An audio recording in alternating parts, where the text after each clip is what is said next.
It's been a while since you've been back here. It has, 40 years nearly now. Michael Crawford made his debut in Phantom of the Opera on this London stage in 1986. Sweet intoxication. It was one of the towering performances of 20th century theater. Was the energy you felt in Phantom different than anything you'd felt before? Yes.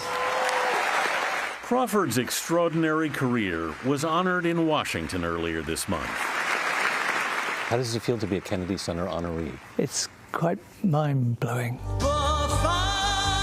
Crawford was tapped to originate the iconic role by Andrew Lloyd Webber himself.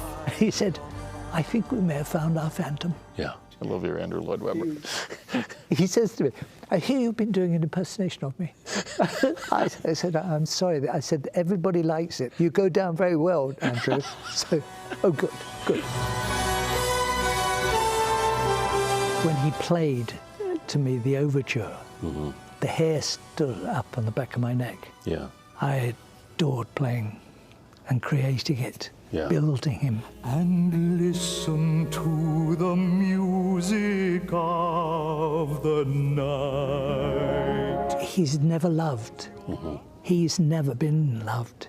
Yeah. So that something like nighttime sharpens is nighttime sharpens, heightens each sensation. This is the mask that tops it all. It's a bit weather-beaten. Crawford has kept many mementos from the show. I never would throw them away. I couldn't throw them away. Including the boots he wore, modeled on a pair worn by his grandfather, a laborer in a fish market.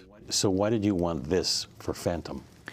Because of the loneliness, feeling sorry for my granddad going to work at 4:30 in the morning. Had them wrapped up for years, so I might start wearing them again, yes.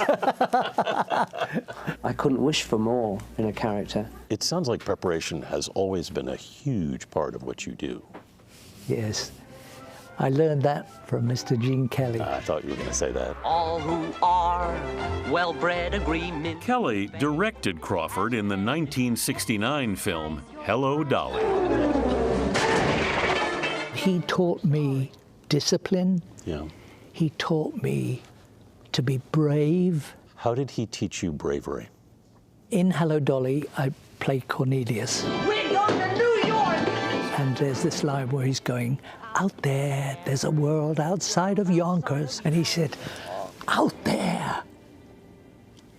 And I said, out there? Yeah. No, out there. And you feel it to the end of the tips of your fingers. Oh, come on, get it over with, will you, Captain? Keep your pants on, Junior. You're getting paid, aren't you? His film roles in the 60s also included The War Lover with Steve McQueen. Brickweed? Sir. And How I Won the War with John Lennon. You lived with John Lennon for 4 months? Yep. And he'd sit on the bed and he was going, strawberry fields forever. Oh, I'm not sure. And I said, oh, I wouldn't worry about it, John. I think just leave it as it is. But Crawford was always most at home on the stage. Before Phantom, he won an Olivier Award, Britain's Tony, playing circus master P.T. Barnum. I'll have a kiss before you leave. With pleasure, Mr. Barnum. You actually trained at the Big Apple Circus in New York? Yes. Yes. What did you have to do? I had to walk the wire. Yeah. And so you go from one side of the theatre to the other, and it was about 6, 7 feet high. Yeah. That's 12 feet by the time you look down. Yeah. Crawford first showed off his physicality in the iconic 70s British sitcom Some Mothers Do Have 'Em, playing bumbling everyman Frank Spencer. I wanted to put stunts into it because my heroes were Laurel and Hardy, Buster Keaton, Harold Lloyd. It came from my head from being a kid watching Saturday morning pictures that we had here in England. Born Michael Patrick Smith, he was raised by a single mother who was given a tip by a neighbor. And she said, they're having auditions at the English Opera Group. Yeah. And your Michael has a lovely voice, doesn't he? I went along and I got that. And that's what really started all of this. Yes. But he needed a stage name. I saw a lorry go past, a truck go by with Crawford's biscuits are best. And I thought, I like that. I like biscuits, and I like... So... Though you've only just said hello. It served him well. But Crawford says in every role, he's always felt he was only auditioning for his next part. We never stop. There's always an insecurity. Do you ever get used to that? No, you don't. I suppose that's why when you do get something, it means so much. So you knew what a gift Phantom was? Oh, yes. Yes. So you want to do the 8 shows a week. You don't want to miss one. Let music set you free. What was it like to let go of that role? Or do you ever really let go of it? I still love it. It's like an old friend. Yeah. That you never forget. Mm-hmm. And you had such fun together.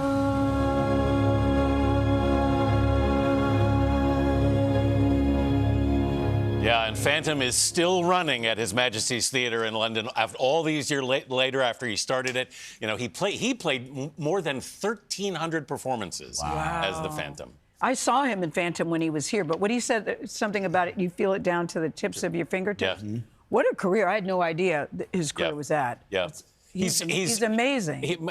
That British show, that iconic British show, huge there. 25 million people a night watched it. He actually had trouble kind of getting away from that type of character, which was why initially Andrew Lloyd Webber didn't think of him for Phantom. Oh, he's so good. How old is he, Anthony? I think he's 82 now. Oh, man, 82, he looks great. Fantastic. Yes, and that voice. Thank you so much. And that voice. Yep, that's right. And you can watch the 48th Annual Kennedy Center Honors on Tuesday, December 23rd at 8 p.m. Eastern and Pacific here on CBS and, of course, streaming on Paramount+.